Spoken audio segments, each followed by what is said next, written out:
Bonjour à tous et à toutes. Aujourd'hui, une petite vidéo assez rapide, j'espère, par rapport à des informations qui circulent. Vous savez, on est en flux tendu d'informations toute la journée, matin, midi et soir. On a des informations qui sont données. Ensuite, on a des gens qui nous expliquent quelles sont ces informations, comment il faut les comprendre.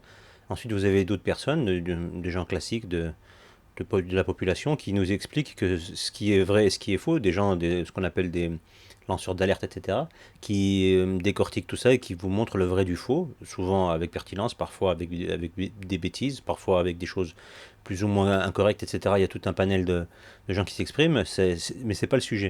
Et puis vous avez aussi ceux qui ont ce qu'on appelle les débunkers, qui sont là pour vous dire qui a raison, qui a tort, et puis eux, ils ont la science infuse, visiblement, vous les avez remarqués, et surtout, ils ont toujours la parole vraie. Tout ce qu'ils disent est vrai. Ça a été décrété comme ça, hein. Vous en avez un paquet. Tous les journaux, tous les grands journaux ont leur section débunker, donc qui débunk tout et n'importe quoi, surtout n'importe quoi, et tout ce qu'il faut débunker en réalité, ils ne le font pas. Ils font même le contraire.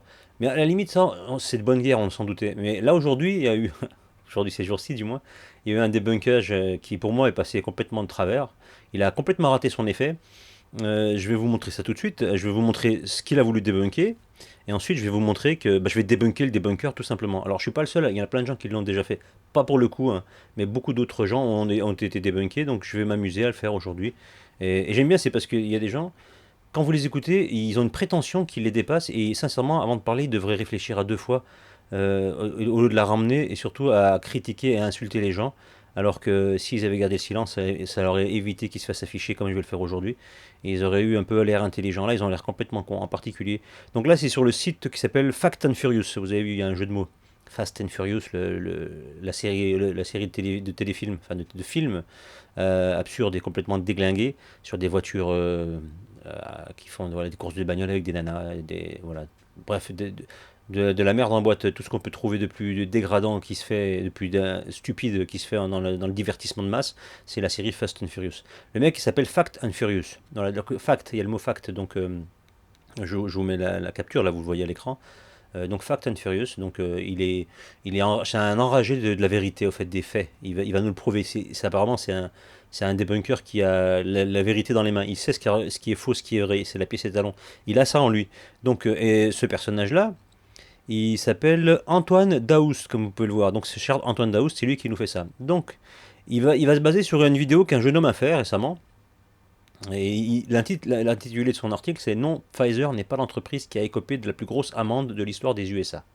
Donc ça, c'est le sujet. L'info date du 17 août 2021.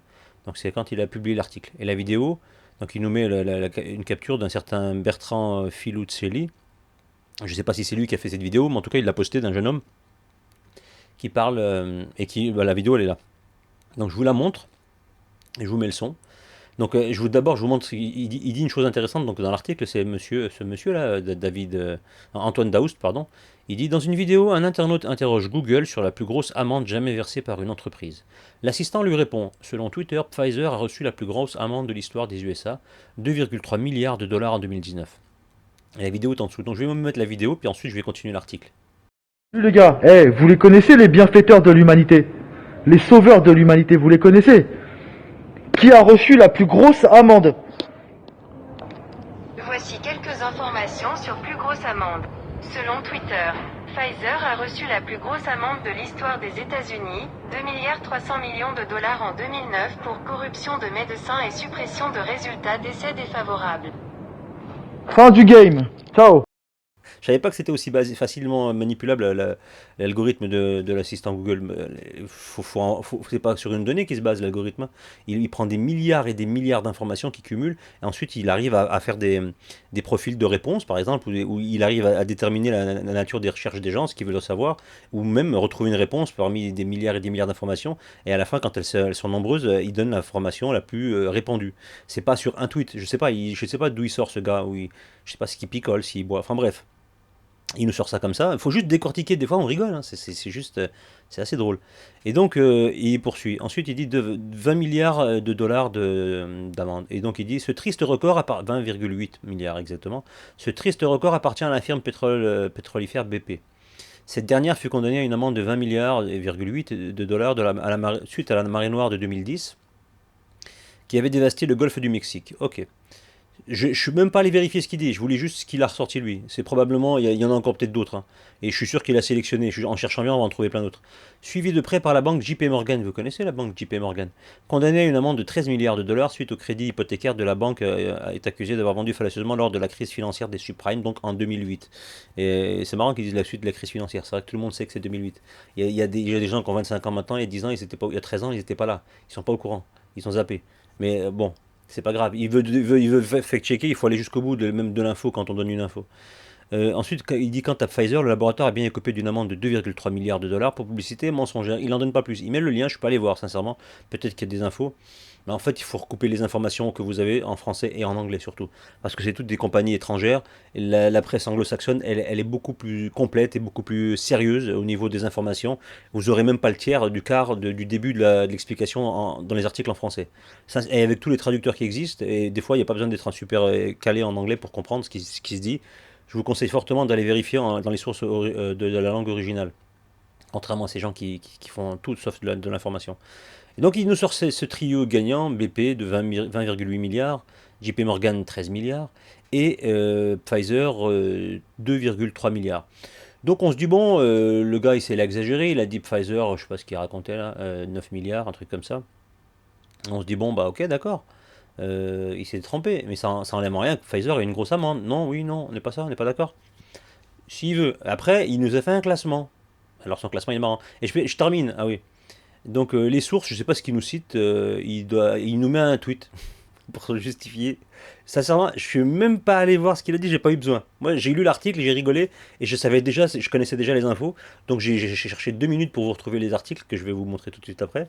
Même pas tous les articles, un seul article, suffisamment. J'en avais déjà parlé dans différentes vidéos, et c'est pour ça que quand j'ai lu l'info, tout de suite j'ai compris que ce mec est un âne. Et ce qui m'a énervé, donc c'est déjà les sources. Il nous sort ça, ces sources. Donc c'est ce Bernard Filuccelli, je sais pas ce qu'il raconte. Non, il doit cliquer là-dessus. Il faut cliquer pour voir ensuite les différentes sources qui doivent le débunker, je pense que c'est ça. Et sincèrement, ça m'intéressait même pas. Et donc il termine fier de lui comme un coq, ce Antoine Daoust. Une certaine fainéantise semble s'installer dans les démarches de recherche des informateurs. Demandez à l'assistant Google le temps qu'il fera demain peut être pertinent. Pour le reste, prenez au moins la peine d'effectuer des recherches un peu plus fouillées si vous ne voulez pas passer pour des ânes. Fin du game, écrit-il en majuscule. Pour le coup, c'est toi qui t'es fait passer pour un âne, cher. Comment tu t'appelles toujours? J'ai vraiment les noms des baltringues comme ça me fatigue. Antoine Daoust. Tu me casses les. Hein, on va parler propre poliment. C'est toi l'âne, t'es un bourricot, t'es un âne. T'as même pas pris tes conseils, tu les as même pas appliqués à la lettre. Je vais te le prouver dans la seconde qui suit. Donc tu dis une certaine, je reprends encore tes propos avant d'expliquer les choses. Une certaine fainéantise semble s'installer dans les démarches de recherche des désinformateurs. Cher ami, toi-même tu es la preuve de ce que tu dénonces. Tu es un fainéant. T'as même pas cherché 2 minutes. Et donc fin du game pour toi, cher ami. Donc maintenant je vais t'expliquer un truc très sympathique. Là je vous mets la capture d'écran, ça date de... Donc c'est sur le site de la dépêche.fr et ça date du 15 mars 2000. 2000, c'était il y a 21 ans. Un peu plus de 21 ans. Donc il y a eu un film, j'en ai parlé, qui s'appelle Révélation, voilà, qui est sorti donc dans l'année 2000. Ce film-là, c'est sur le scandale du tabac. Alors je vais vous lire l'article pendant que vous allez le regarder aussi, vous allez voir. Basé sur des faits réels, le film Révélation, qui sort aujourd'hui, donc à l'époque c'était en 2000, est accablant pour les géants du tabac. Il révèle comment cette industrie a dissimulé la dangerosité des cigarettes, comment des géants du tabac ont nié pendant des années la nocivité des cigarettes, comment ils ont essayé par la chimie ou la génétique de rendre la nicotine plus addictive, n'hésitant pas à se parjurer devant les tribunaux américains lorsqu'ils étaient mis en cause. Comment enfin ils ont pendant des années entretenu le secret en pratiquant pression et désinformation avec l'aval des scientifiques maison sur la nocivité de l'herbe à nico. C'est le nom de ce qu'on appelle le tabac. L'herbe à nico, je crois que c'est ça qui a donné le nom de nicotine. Je suis pas sûr, hein, je dis ça comme ça par rapport à ce que je vois ça, mais je crois que c'est ça. Donc ils savaient, ils ont menti. Une véritable conspiration selon le mot employé par Bill Clinton. Bon, c'était Clinton qui à l'époque qui avait lancé les poursuites, mais bon, c'est très bien qu'il était là pour faire... Il n'avait pas le choix en fait. Il s'est décidé à attaquer l'industrie du tabac auprès des juridictions civiles au nom du contribuable américain. Cette thèse de la conspiration, c'est celle qui reprend Michael Mann dans son dernier film au titre explicite Révélation, film que j'ai conseillé des dizaines de fois via mes vidéos, etc. Et je vous conseille fortement de le regarder. Vraiment, il est long, c'est technique, ça parle ça se passe dans des tribunaux, il y a des histoires, des enquêtes, machin. Il y en a qui n'aiment pas ce genre de film, je peux comprendre. Mais ça, c'est basé sur des faits réels. Et je pense qu'ils ont minoré beaucoup de choses. Je pense qu'ils auraient pu aller beaucoup plus loin. Mais bon, c'est l'avantage que ce film, il existe. Un film basé sur des faits réels qui sort aujourd'hui sur les écrans français après avoir fait un tabac aux États-Unis, 7 nominations aux Oscars, dont celle du meilleur acteur pour Al Pacino. Comment booster la nicotine? Un véritable thriller qui raconte l'histoire vraie de Jeffrey Vigan, ou Vigan, je sais pas comment on dit, comment on prononce, un chercheur américain directeur du développement dans le groupe Brown et Williamson, troisième fabricant de cigarettes aux USA. L'homme par qui le scandale va arriver. Il est l'homme, pardon, par qui le scandale va arriver. C'est plutôt comme ça qu'il fallait le lire. L'homme par qui le scandale va arriver. C'est lui qui va décrypter pour un journaliste américain de CBS les pratiques douteuses du mania du tabac, notamment l'ajout de substances cancérigènes pour booster les effets de la nicotine et augmenter la dépendance des fumeurs. Vous entendez bien tout ça? C'est intéressant. Un combat inégal qui va lui coûter sa place, sa famille et sa réputation, mais qui va porter un coup très dur aux multinationales du tabac sur le terrain juridique. Elles vont être contraintes, il y a 2 ans, donc c'est-à-dire en 2002, de débourser la bagatelle, et écoutez bien, de 206 milliards de dollars, j'ai bien dit 206 milliards de dollars sur 25 ans, pour dédommager les 46 États qui les avaient assignés en réparation. 206 milliards de dollars sur 25 ans. Alors, je vais faire un rectificatif parce que j'entends ici les autres baltringues des fact-checkers et ceux qui vont entendre cette vidéo. Ils vont nous dire oui, mais c'est sur 25 ans, ramené, divisé par 206 milliards par 25, ça fait 8 et quelques. Alors, si on se ramène sur par an, oui, effectivement, c'est 8 milliards. Mais c'est la somme totale, l'amende qui a été donnée. 206 milliards. À aucun moment on avait parlé d'un délai de temps. Donc on a 206 milliards d'amendes parce que c'était pour dédommager les 46 États qui les avaient assignés en réparation. Et cet argent-là, il a été payé. C'est pas comme d'autres amendes américaines, vous savez, des fois ils vous condamnent à 50 milliards, puis après ils vous ramènent ça à 100 millions. Et ça arrivait souvent, je crois que c'était, encore une fois, il y avait Philippe Maurice, c'était en 2005, je crois. Il y a une femme qui avait attaqué donc Philippe Maurice parce que son mari est mort du tabac, c'était assez grave. Il est mort jeune, etc., pour mensonge, etc. Elle avait eu 28 milliards, je crois, de dollars. L'article, vous pouvez le trouver. Vous tapez 28 milliards Philippe Maurice, je crois. Vous allez trouver. Il a été condamné, donc ça a été condamné, la justice avait validé 28 milliards de dommages et intérêts à verser à la victime et à sa famille. Puis finalement, ils ont fait appel, Philippe Maurice, et quelques années après, c'est ramené à 28 millions. Voilà. Ça, c'est comme ça que ça se passe. Il y a toujours, ça revient à la baisse quelques années après quand ils font appel. Là, ça n'a pas été le cas. C'était la somme payée, 206 milliards de dollars sur 25 ans, pour dédommager les 46 États qui les avaient assignés en réparation. Donc, cher ami, Philippe Maurice a été condamné à la plus grosse amende qui existe de tous les temps, c'est-à-dire pour l'instant, à l'heure actuelle. 206 milliards de dollars de l'époque, c'est-à-dire des années 2000. 206 milliards à l'époque, c'est 20 ans après, vous pouvez arriver à 300 milliards, hein. Ça revient à peu près à ça, voire plus. Avec l'inflation, vous savez, l'escroquerie de l'inflation. L'argent qui perd de la force, enfin, je sais pas. Il vieillit l'argent, c'est comme les humains. Il perd en force, en vigueur, en forme. Je sais pas, je savais pas. Je pensais que c'était pas tangible l'argent, moi. Mais si, apparemment, ça perd. Donc, en passant ce deal, les industriels pensaient s'être acheté une paix durable. Vous savez, ils payaient, puis après, ils pensaient qu'ils étaient heureux. Bon, on passe un petit peu ce qu'il y a, c'est pas très intéressant, et j'en arrive au moment où on parle et si je vous parle, c'est que je suis mort. Et là, on arrive à la suite. Et si le film de Michael Mann fait tant de rififi aux États-Unis, c'est bien parce que les cigarettiers craignent de perdre du terrain auprès de l'opinion publique en général et des jeunes en particulier. Al Pacino dénonçant les parjures des manias du tabac est sans doute beaucoup plus efficace pour lutter contre la tabagie que beaucoup de campagnes de prévention des services de santé publique. Si je vous parle aujourd'hui, c'est que je suis mort. Ainsi parlait Yul Brynner. Vous savez, Yul Brynner, c'est Ramsès II dans Les Dix Commandements, le film de 1956 de Cécile B. 2000, le fameux Cécile B. 2000, le pro-sioniste, mytho, etc. Ceux qui ont vu Les Dix Commandements, regardez son œuvre Cécile B. 2000, une escroquerie. Sataniste, occultiste, tout ce que vous pouvez imaginer, en particulier ses premiers films, c'était des films en langage, enfin c'était en muet, en fait, cinéma muet. Très, très, très, très louche personnage. Donc bref, Yul Brynner, donc il disait, si je vous parle aujourd'hui, c'est que je suis mort. Donc ainsi parlait Yul Brynner, le plus célèbre chauve de l'acteur studio, dans un spot télévisé que personne n'a oublié. Il avait été enregistré quelques jours avant son décès. L'acteur américain souffrait d'un cancer du poumon. Il est mort du tabac comme chaque année 400 000 autres Américains. 400 000, on est dans les années 2000 là. 400 000 autres Américains. C'est-à-dire que chaque année, il y avait 400 000 Américains qui meurent chaque année. Ça, c'est par contre pas grave. Le Covid, c'est plus important. Et le cancer, 400 000 personnes meurent aux États-Unis. Vous pouvez rajouter 500 ou 600 000 maintenant. Donc c'était il y a 20 ans ce que je dis, hein. Voilà, ça c'est un article qui date de 2000. Alors vous avez le tabagisme en chiffres, c'est très intéressant. Toujours les chiffres des années 2000. On va les lire parce que c'est intéressant. 1,1 milliard de fumeurs, soit un tiers de la population mondiale. Bon, eux, ils étaient, je sais pas, enfin, en 2000, on était quand même plus que ça. Enfin, selon les chiffres officiels, comme toujours. On était autour de 5 milliards, hein, 5 milliards et demi, 6 milliards dans les années 2000. Là, il y a 1,1 milliard de fumeurs, un tiers. Ça veut dire quoi? 3 milliards 3? Non, je pense qu'ils se trompent là-dessus. Donc 47% d'hommes et de femmes, ça s'en fout. À noter que les pays occidentaux, le tabagisme concerne aussi bien les femmes que les hommes. Bon, en France, on évolue, on estime qu'il y a entre 15 et 20 millions de fumeurs dans le pays. Moi, je pense qu'on est à la moitié, hein. On doit être 35 millions actuellement. Peut-être il y a une personne sur deux qui fume dans ce pays, en gros. Et je compte toute la population, enfants inclus, hein. Peut-être que je me trompe, mais bon, je sais que c'est énorme, c'est énorme.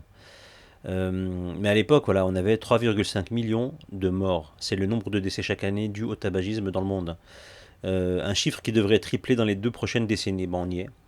Donc 3,5 millions de morts à l'époque, s'il triple, ça nous fait du 10,5. 10 millions et demi de morts, 11 millions. On doit l'être là. J'ai pas vérifié les chiffres, il faudra regarder. Mais déjà à l'époque, on était à 3 millions et demi de morts par an. C'est-à-dire, le Covid, c'est peanuts à côté, hein, on est d'accord. Les experts parlent de 10 millions de morts à l'horizon 2020. Voilà, c'est ce qui est marqué. Je pense qu'on y est. En France, le tabac est à l'origine de 70 000 morts par an. Ça, c'était il y a 20 ans. Donc, s'il y avait 70 000 morts par an, maintenant, on est peut-être à 100 000, 120 000 morts par an. Le Covid, c'est toutes les années, il y a un Covid tabagiste, en fait. Tabagique, je sais pas comment on dit. Là, tout le monde s'en carre l'oignon parce que l'État prend de l'oseille de toute façon, et puis c'est le but de tuer les gens au maximum. Ce serait temps de le comprendre. Et ces fact-checkers, ça les étonne pas. Toutes les histoires de pollution, vous savez, quand ils polluent ou quand ils tuent les gens avec des fausses études ou des choses comme ça, tout ça pour vendre un produit qu'ils savent dangereux et mortel. Ils se disent, bon, c'est pas grave, on peut en parler, oui, ils ont triché, on a des condamnations, mais c'est tout. Pourquoi tu vas pas chercher, tu vas pas fact-checker jusqu'au bout? Par rapport à leurs intentions, ils soignent pas les gens, ils les tuent. Ils vendent pas des médicaments, ils vendent du poison. Il faut aller jusqu'au bout de tout ça, les fact-checkers de machin. Et non, c'est trop compliqué. Ils vont chercher un mec sur internet qui a balancé une info. C'est du vent sur du vent, hein. Et ils veulent fact-checker lui, alors que son info, elle est pas spécialement fausse. C'est une info, sauf l'info était un peu exagérée peut-être. Encore, on ne sait pas tout. Ça, c'est une amende parmi d'autres. Pfizer, les 2,3 milliards. Ils en ont mis je ne sais pas combien d'amendes. Et puis surtout, ils ont fait beaucoup, beaucoup d'arrangements pour passer entre les gouttes. Et ça, vous le saurez jamais. C'est une certitude. Puis à mon avis, ils ont dû éliminer des gens aussi, qui les gênaient. Parce que vous pensez qu'avec les milliards qu'ils ont, ils n'ont pas les moyens d'avoir une milice, des agents sur le terrain qui peuvent éliminer, manipuler, influencer, intimider des gens avec des vraies menaces. Ils peuvent aller jusqu'au meurtre. Ils ont différents moyens de pression. Et c'est pas un problème pour eux. Ils ont des gens qui travaillent pour eux. Les grosses multinationales, elles font que ça. C'est devenu des États dans les États. Et ils n'ont pas de frontières, ils n'ont pas de limites. C'est comme disait Macron, Hollande, il n'a pas de visage, il n'a pas de frontières. Cet ennemi, c'est là, il dit finance. Mais en fait, c'est son maître, la finance. Non, non, c'est la mafia, la Big Pharma, avec tous ces agents criminels qu'elle utilise parce qu'elle a les capacités. Et puis elle fait taire les gens, elle fait taire la presse, elle fait taire les journalistes, elle fait taire les hommes politiques, elle les paye, elle les fait vivre, donc elle va les faire taire forcément. Et ils ont plein de gens qui versent dans l'illégalité la plus totale, qui font le sale boulot pour eux. Voilà. Ça a toujours été comme ça, et ça va continuer à l'être. Donc je poursuis simplement ce que je disais. 443 milliards de francs, alors il faut diviser par 6, je ne sais plus combien ça fait en euros, c'est le coût évalué de la morbidité liée au tabagisme aux USA. En France, les experts situent le coût social du tabac entre 60 et 80 milliards de francs. C'est-à-dire si on divise par 6, si on dit 80 milliards par 6, ça fait, je sais pas, 12, 13 milliards, un truc comme ça. Je ne sais pas tout à fait un truc comme ça. 11, 12 milliards, ouais, d'euros. Et je vous dis à l'époque, hein, donc ça c'est le coût social du tabac en France, juste en France. C'est-à-dire qu'à cause des maladies, etc., ben vous avez ça qui est perdu. Donc les dépenses de la sécurité sociale, des médicaments, puis les familles brisées par les morts prématurées, par les longues maladies, etc., etc. Voilà, et des gens qui souffrent. Tout ça, voilà, c'est 80 milliards. C'était chiffré comme ça il y a 20 piges, hein, d'accord. Et pour finir le dernier chiffre, 2,240 milliards de francs, chiffre annuel réalisé par l'industrie du tabac dans le monde. 2240 milliards de francs. Bon, c'est énorme, hein. En France, 83 milliards, dont 76 reviennent à l'État sous forme de taxes, 16% aux fabricants et 8% aux débitants. Donc les buralistes, ils touchent sur cette somme, ce pactole, 8%, de tout ça. Donc c'est les dealers, hein, les bureaux tabac. Les fabricants, ils touchent 16%. Donc, Philippe Morris, Seita, je sais plus quoi, je les connais pas tous, hein. American Tobago, je sais plus quoi. Tobacco. Enfin, j'ai pas les noms, ils sont pleins. Ils sont une dizaine, je crois, très connus. Ils ont la plupart leur siège à Genève, vous savez, à Genève, là-bas, au bord du lac Léman. Là, ils sont tranquilles, ils sont en Suisse, ils sont neutres. La mort ne les touche pas, ils sont neutres. Il n'y a pas d'argent sale chez eux, il y a de l'argent avec des numéros de série et il y a l'anonymat pour les criminels. C'est le pays qu'il faudra un jour éradiquer cette surface de la Terre dans le sens premier du terme. C'est-à-dire qu'il faut l'éradiquer complètement. C'est-à-dire qu'on met en prison tous les gens qui dirigent ce pays. On touche pas au peuple évidemment et on démantèle toutes les organisations qui ont permis à ce que les sociétés qui nous dirigent aujourd'hui aient pu voir le jour grâce à la bienveillance des dirigeants helvètes depuis que ce pays neutre existe dans sa forme actuelle. C'est grâce à ça qu'on a des pays qui arrivent à faire ce qu'ils font, c'est-à-dire payer des gens, emmagasiner des fortunes sur la santé et sur la mort des gens. Voilà. C'est grâce à des pays comme la Suisse, entre autres, c'est pas que. Mais la Suisse, c'est la mère maquerelle de tout ça. Donc l'État, il prend 76%. Donc l'État nous tue, l'État nous vole, l'État nous veut du mal. Vous n'avez pas encore compris? Il le prend aussi ses taxes sur les hydrocarbures, évidemment. Mais c'est pas une raison pour dire, bah oh non, l'État il prend. Mais l'État c'est nous. Donc c'est pour l'intérêt national. Normalement, c'est pas pour payer des pots de vin à des sociétés pour que le dirigeant du coin, le ministre ou le préfet ou je ne sais quel homme politique, enfin homme qui a de l'importance, touche quelques millions d'euros qu'il va planquer en Suisse, aux îles Caïmans ou je ne sais où. Ça marche pas comme ça. L'idée, c'est de gagner de l'argent pour que ça serve ensuite, si on vend quelque chose, pour que ça serve à l'État. Que ça serve à l'État, donc à nous, pour notre bien commun. Apparemment, c'est pas comme ça que ça marche chez eux. Et donc, on arrive à la fin de cet article, parce que je ne vais pas tartiner 300 ans, la réponse est suffisamment claire, c'est la plus grosse amende, c'est celle infligée aux fabricants, aux cigarettiers, qui sont évoqués donc dans ce film Révélation, et qui battent les records absolus à l'heure actuelle, 206 milliards d'amendes que les cigarettiers, parce qu'ils ont corrompu la science, ils ont corrompu les dirigeants politiques, les médias également, ils ont réussi à créer des fausses études, etc., pour que les gens continuent, et ils ont sciemment mis des produits nocifs dans leur tabac pour rendre addictifs les gens, et ça a créé des cancers, etc. Tout ça, ça a été sanctionné et ça a été donc les infos sont sorties, on a les preuves et ça a été jugé et on a les faits concrets, c'est factuel, on sait qui a fait quoi et comment on a corrompu tous ceux qui sont censés nous protéger, les élus, etc. Ça c'était aux États-Unis, mais c'est valable pour le monde entier, hein. Vous pouvez l'extrapoler au monde entier. Les États-Unis, simplement, voilà, ça a fait l'affaire aux États-Unis, mais il n'y a rien qui interdit, et surtout pas, puisque c'est des compagnies qui vendent dans le monde entier, il n'y a rien qui interdit d'imaginer que tous les autres pays dans le monde où leurs produits sont vendus, eh ben, ils ont été soumis aux mêmes règles de corruption. C'est très simple à comprendre, hein. Je vais poursuivre quand même parce que c'est intéressant ce qui se passe ensuite. Donc Gérard Dubois, docteur en santé publique, un Watergate pour l'industrie du tabac. Alors on a interviewé un médecin. Donc professeur de santé publique au CHU d'Amiens, Gérard Dubois est un des experts internationaux sur les problèmes de tabagisme dans le monde. Question, vous avez rencontré Jeffrey Wigan, donc celui qui a initié le film Révélation et le scandale, donc qui a permis d'éclairer tout ça. Le héros du film de Michael Mann, quelle impression vous a-t-il laissé? Réponse, oui, c'était l'année dernière lors d'un congrès européen sur le tabagisme à Las Palmas en Espagne. Et il m'a donné l'impression d'un type marqué qui avait subi une expérience très douloureuse et qui avait vécu son engagement comme quelqu'un qui avait un devoir de vérité à accomplir, quand bien même il faudrait passer sous le rouleau compresseur de la toute-puissance industrie du tabac. Il a d'ailleurs tout sacrifié dans cette histoire, son boulot et sa famille, puisque sa femme l'a quitté. Depuis, il connaît des difficultés financières importantes et occupe désormais son temps comme animateur dans une association de lutte contre le tabagisme des jeunes. Question, en quoi son histoire est exemplaire? Et la réponse est, son cas témoigne de façon spectaculaire de la façon dont cette industrie entend protéger ses secrets avec des méthodes qui relèvent plus de la pègre que de la culture d'entreprise. Vous avez entendu? Qui relèvent plus de la pègre que de la culture d'entreprise. Et ça rappelle énormément de choses actuelles. C'est le même schéma, le même moule, la même méthodologie. C'est ça qui est génial, c'est incroyable. J'ai l'habitude de dire que sur le terrain de la santé publique, les producteurs d'alcool sont des adversaires, les industries du tabac des ennemis, prêts à tous les mensonges pour défendre leurs intérêts. Le formidable mérite de Jeffrey Wigan est d'avoir le premier brisé le tabou en témoignant et fournissant des preuves à la justice américaine. À partir de là, on a pu prendre la mesure du cynisme et des terrifiantes stratégies de cette industrie. C'est la raison pour laquelle l'Organisation mondiale de la santé, l'OMS, la fameuse, celle qui est maintenant corrompue royalement par Bill Gates, je ne sais pas si c'était le cas à l'époque, mais depuis c'est la maison de Bill Gates, refuse aujourd'hui de travailler avec elle sur le terrain de la prévention. Question, ce film peut-il avoir un impact important dans la lutte anti-tabac? Réponse, c'est indéniable, en particulier pour les jeunes, et ce d'autant qu'il est dit de façon très explicite que ce film est basé sur des faits réels. C'est une sorte de Watergate, un nouvel épisode de David contre Goliath, mais surtout la première fois qu'une superproduction américaine témoigne de faits qui jusque-là étaient seulement connus par un cercle d'initiés dans les milieux judiciaires ou médicaux. Voilà. Donc vous voyez les informations. 40 ans de secret, quelques 62 millions de personnes décédées depuis la Seconde Guerre mondiale des conséquences du tabagisme. Donc ça c'était il y a 20 ans. 62 millions entre 1945 et les années 2000. 62 millions. À l'époque, dans les années 2000, en France, on était, je crois, 62 millions, quelque chose comme ça.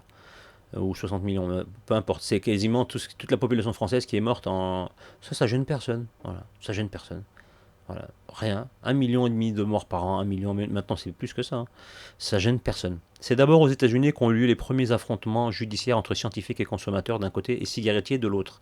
En 1954 viennent les premières démonstrations de l'effet cancérigène des goudrons qu'on inocule dans les tabacs. Alors soi-disant c'est les agents de texture et de saveur, enfin il y a un mélange. Et il y a aussi donc beaucoup de choses qui permettent qui créent la dépendance. Mais il y a beaucoup d'agents, ce qu'on appelle vraiment agents de texture et de saveur. Et ça c'est les pires produits cancérigènes qui sont inoculés dans le tabac. Pourtant en 1958, le représentant d'une branche de British American Tobacco déclare 1958. J'affirme que tout bien considéré, il n'y a aucune preuve que fumer est une cause de cancer du poumon et que, bien plus, il semble que ce ne puisse en être la cause. Vous avez vu? Sans gêne, 1958. Plus tard, les cigarettiers nient qu'on puisse assimiler la nicotine à une drogue. Non, bien sûr que non. C'est génial. Hein. Vous allez voir ce qui se passe pour le tabac là, à cette époque-là, pour les vaccinations covidesques. Ça va être la même chose, mais on ne va pas attendre 50 ans, on va attendre 2 ans. On le sait maintenant, mais dans 2 ans, vous allez voir, mais ça va trop vite là. C'est un peu le schéma au niveau du temps. C'est pas la même mode d'opération, ça va trop rapidement. Plus tard, les cigarettiers donc nient qu'on puisse assimiler la nicotine à une drogue. Pourtant, en 1969, le vice-président recherche de Philip Morris déclare: la motivation première pour fumer est l'obtention de l'effet pharmacologique de la nicotine. Et quelques années après, chez British American Tobacco, on déclare: BAT, donc British American Tobacco, devrait apprendre à se considérer comme une entreprise vendant une drogue et non du tabac. Ils le disent, ils le reconnaissent, ils mentent, et puis après ils reconnaissent, même il y a des morceaux de vérité qui sortent comme ça. Et ça date des années 69. Donc. Dans les années 70, on découvre que des firmes se livrent à des manipulations chimiques. Ainsi, le succès de Marlboro résiderait dans l'ajout d'ammoniac. Rien que ça, que de l'ammoniac. C'est très bon l'ammoniac, hein, de respirer, c'est magnifique, hein, n'est-ce pas? Bref, l'effet est d'accroître la proportion de nicotine sous la forme libre qui pénètre plus rapidement dans le flux sanguin que la nicotine est liée. Les cigarettiers nient le fait. Mais en 1989, chez Brown et Williamson, la branche de British American Tobacco, on indique: la technologie de l'ammoniac est la clé pour être compétitif avec Philip Morris en ce qui concerne la qualité de la fumée. Travailler sur la qualité de la fumée, faire une belle fumée, des belles volupes, je ne sais pas comment on dit ça. Il faut que ce soit esthétique. Hein. Quand on fume, il faut que ce soit esthétique. Donc ils ont travaillé là-dessus en rajoutant plein de produits. Et c'est magnifique, c'est génial. Tout ça il fallait payer pour ça. C'est formidable. Niant longtemps avoir visé les jeunes, les firmes n'en développent pas moins une série de campagnes en direction de ces catégories. Ça vous rappelle rien, ça? Viser les jeunes, etc. Les jeunes, ils ont des lèvres, on les veut, dit-on chez R.J. Reynolds. On y indiquait aussi: pour assurer la croissance à long terme de Camel Filtre, la marque doit accroître sa part du marché des 14-24 ans, qui ont de nouvelles valeurs plus libérales et qui représentent l'avenir du business cigarettier. Voilà. C'est magnifique. Donc ensuite, il y a une bataille judiciaire en France. Je ne vais pas continuer à lire l'article parce qu'il y en a pour 150 ans. Mais c'est intéressant de lire l'article. Hein. Je vous le conseille. Donc la dépêche.fr, vous tapez tabac, Philip Morris, amende, et vous tapez année 2000 et vous allez tomber dessus, sur cet article complet. Donc je ne veux pas continuer parce que c'est trop long. Donc c'était surtout pour faire ce point pour de débunkage de l'escroc, donc Antoine Daous, qui nous a débunké un fait totalement insignifiant d'un jeune homme qui était sincère et qui a repris une info il a utilisé les outils qu'on lui a mis dans les mains, c'est-à-dire Google, je ne sais pas comment ça s'appelle, l'outil pour rechercher. L'outil qu'il ne faut jamais utiliser, c'est de l'Adobe. Hein. Vous avez des doigts à chercher les infos. Et faites 10 minutes de recherche, vous allez trouver plein de trucs. Moi, j'ai passé 5 minutes à rechercher l'article que j'ai. Et c'est tout ce que j'ai fait. Et j'ai même pas eu besoin d'aller chercher. Parce que si je vais déchecker, mais on peut dire ça, déféquer, ce qu'il a fait, dans ce qu'il a mis dans ces trucs, je pense que je vais le plier en 15.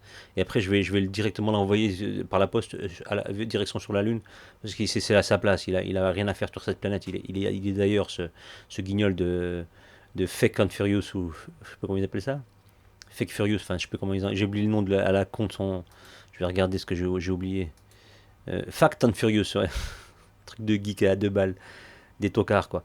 Donc ce gros malin qui disait fin du game, et je vais reprendre sa phrase. Pour le reste, prenez au moins la peine d'effectuer des recherches un peu plus fouillées si vous ne voulez pas passer pour des ânes. Je te reprends, cher ami Antoine Daous, tes propres mots. Mets-les en application, ferme ta bouche, fin du game, à ciao, bonsoir, bonne continuation à Zombieland. Donc voilà, c'était simplement pour faire ce petit aparté, parce que voilà, ça fait pas de mal. Puis surtout, c'est bien de détailler, parce que le gars, il s'arrête pas sur ce qu'il est en train de dire. Il liste des infractions graves où il y a mort d'hommes, où il y a destruction de la nature de manière monstrueuse. Et lui, ça le dérange pas. Lui, ce qui l'intéresse, c'est est-ce que le jeune homme sur Internet, un anonyme qui s'est trompé avec un outil Google d'avoir juste relayé une info en disant voilà, ils ont une amende de 9 milliards, c'est Pfizer, alors qu'ils en ont eu que 2 milliards. Wow, l'info. Le gars, il s'est bloqué là-dessus, mais le fait est que ce qui mettait BP à polluer dans le golfe du Mexique en 2000, je sais plus quelle année, 2010 là, je sais plus trop, c'était marqué dans l'article, mais je sais même plus trop. Ils ont pollué, ils ont tué des millions d'animaux, la zone est détruite et ils ont payé 20 milliards de dollars. Ok, ça, il se dit pas, c'est grave déjà ça. Ensuite, il reprend l'info de JP Morgan qui a payé donc 13 milliards de dollars par rapport au subprime. Ça le choque pas non plus. Il y a des vies qui ont été détruites, il y a des gens qui ont été ruinés, il y a des nations qui sont endettées avec les crises des subprimes. Il n'y a pas que JP Morgan, il y a Goldman Sachs, etc. Avec les crédits pourris, les fausses manipulations bancaires, enfin, etc. Tout ça, et ça, il y a eu des répercussions mondiales, et jusqu'à aujourd'hui, il y a des pays qui n'ont pas relevé la tête. Il y a beaucoup de gens qui ont tout perdu. Ça le dérange pas. Il liste comme ça, totalement déconnecté de la réalité. Puis il finit par Pfizer, le troisième, 2,3 milliards, c'est pas grave. Et sans dire ce que c'est, hein, évidemment. Il va pas regarder les causes de ces amendes, ce qu'elles cachent derrière, les crimes qu'il y a derrière, les morts, les souffrances qu'il y a derrière. Non, ça, il s'en carre l'oignon. Donc, cher Antoine Daous, tout ce que je te souhaite, c'est de subir ce qu'ont subi les gens qui ont été impactés par ce qui est arrivé donc dans le golfe du Mexique, au niveau de la faune et de la flore. Il y a des gens qui ont perdu beaucoup de choses, parce qu'il y avait beaucoup de pêcheurs, il y avait beaucoup de gens qui vivaient aussi dans cette zone-là.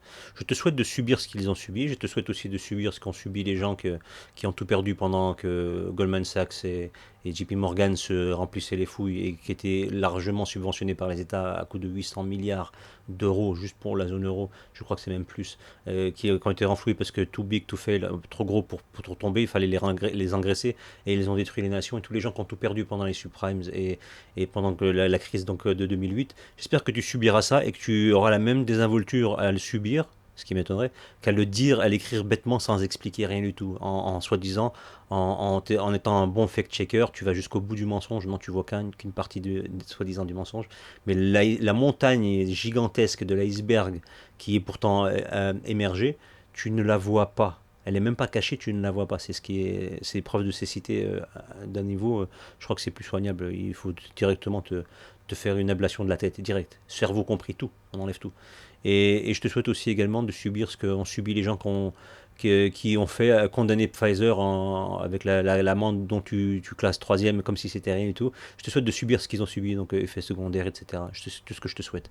Je sais que c'est pas bien de dire ça, mais pour ton hypocrisie et ton faux derchisme de haut niveau, intergalactique, tu mérites vraiment de subir ça. Parce que parler des crimes, parler des gens, sans évoquer ce qui en a découlé, juste en balançant comme ça, puis en étant un adepte de la vérité, c'est faire l'œuvre de Satan, de faire ce que tu fais. Et tu le fais consciemment. Donc je te souhaite vraiment de subir ce qu'ils ont subi, ces gens-là. Et après, j'aimerais bien t'entendre parler, voir un peu comment tu vas réagir. Voilà. Sur ce, je vais terminer là-dessus, hein, parce que je ne vais pas quand même en tartiner 300 ans. Je voulais faire une vidéo courte, bah, c'est raté, encore une fois. Donc je m'en vais de ce pas, je vous souhaite une très bonne journée. Je vous demanderai juste, pour ceux qui ne le sont pas encore, bah, abonnez-vous à ma chaîne, n'hésitez pas. Vous abonner tranquillement, ça mange pas de pain, c'est gratuit. Vous pouvez aussi commenter, liker, partager, évidemment, c'est fait pour, mais n'hésitez pas à le faire, parce que voilà, l'intérêt c'est quand même de diffuser l'info d'une manière ou d'une autre. Et puis voilà, donc je vous dis à très bientôt, j'espère.